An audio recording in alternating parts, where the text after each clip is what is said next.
see at this point, I want to teach you a little bit at this point some theoretical aspects of communication. And this is very, very important for you particularly because of the kind of industry in which you're working in. You must understand also the basis of the things we do in that industry, marketing communications industry in particular, all right?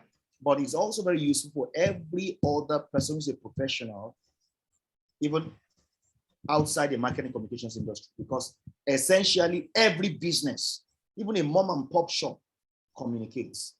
So let me teach you a little bit about the communication theory. There are three essential parts, okay, to communication, and a fourth that makes it complete or effective. The three essential parts of communication are as follows: the sender, the receiver, the message. And the fourth that makes these three aspects of communication to be effective is the feedback. So I'm saying if there is a sender, there's a message, there's a receiver, but there's no feedback, such a communication is not effective. Effectiveness, therefore, means the communication is achieving the intended or desired results. So how would you know that a communication is achieving intended or desired results if there is no feedback? And that is why four major aspects make up effective communication or effective business communication. The sender will pass the message. The way he passes the message using cues, using codes, using understanding, understanding modes. Okay. He will pass this message to the receiver. The receiver must be able to decode the cues and the code. If he's not able to decode the cues and the code, there will be a challenge for effective communication there, because there will not be understanding by the receiver, and so the desired feedback will be frustrated. For instance, you are speaking before an audience from India, and you are using both your words and your body language to speak, because you must understand that you communicate both verbally and non-verbally, both with your words and with your body language. Now, as you are communicating, you are shaking your head up and down to emphasize that you mean what you are saying. Because you're an African and particularly a Nigerian, that means yes, and that means you are emphasizing. But to an Indian, shaking your head up and down means no. Yes to an Indian, when you shake your head sideways from side to side, that is yes. While to a Nigerian, shaking your head from side to side means no. So if you are communicating and you want to emphasize, you must understand the cultural nuances that goes with the meaning of words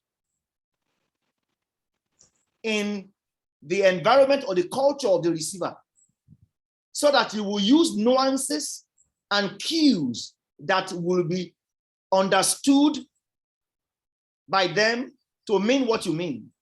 So when your codes and your cues can deliver the message to the receiver to mean what you exactly mean, then you are communicating.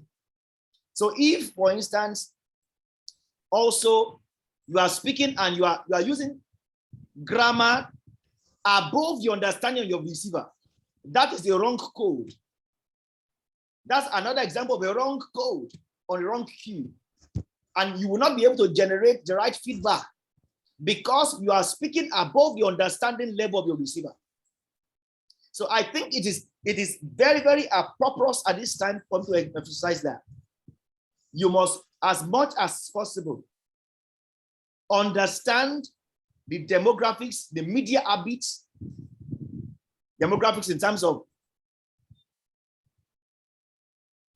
maybe the age, maybe the gender, and how they interpret words based on that. Because sometimes a man and a woman may interpret words differently.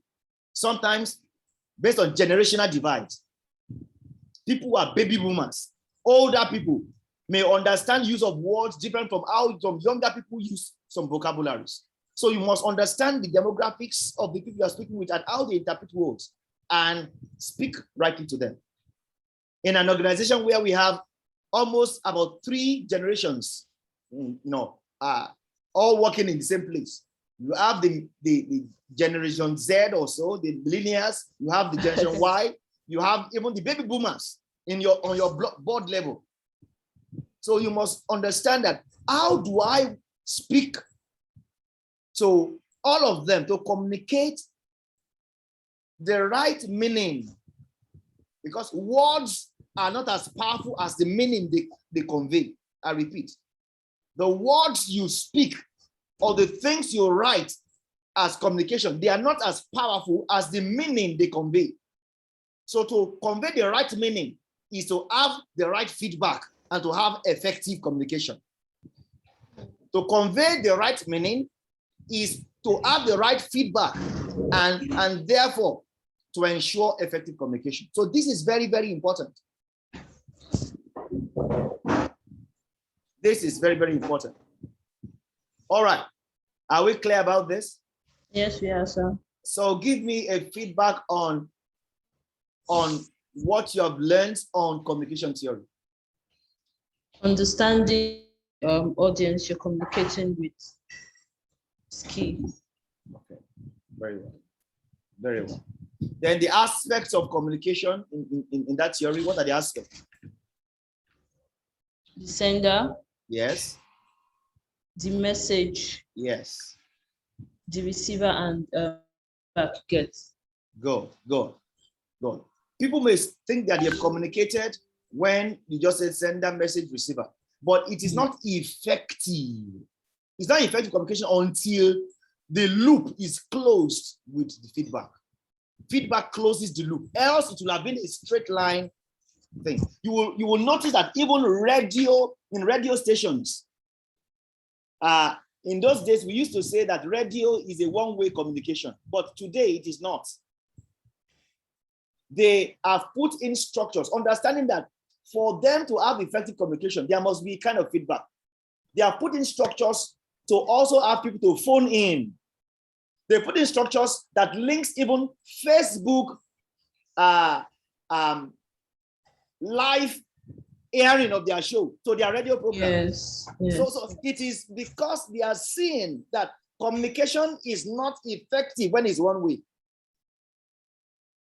So that's what we are seeing today. So you must understand this, and I'm happy that we've done that. And let me just please say that communication, can be upset. It can be both internal and external. But internal, we have dimensions of upward communication, which is when people at the rung of the ladder are communicating to those at the top, from employees to management. So in your organization, how does the employees communicate to their management? Is there a gatekeeper? Like maybe they have to communicate. The line manager. Yes, or HR, or how? Or do we have particular, intranet where they can drop their opinions? In those days, we used to have maybe opinion boxes, but in modern times, there can be maybe even online boxes, intranet, where they can drop opinions, and HR can pick, management can pick, and they can look at. So upward communication is also determined by the kind of leadership style that the leader. Okay, people can be encouraged to do more upward communication if it is a very accommodating leadership style, a listening leadership style that encourages, participation of everyone. So upward leadership is one. Then there is a downward leadership, downward communication rather. The downward communication has to do with the management, even So all the staff members.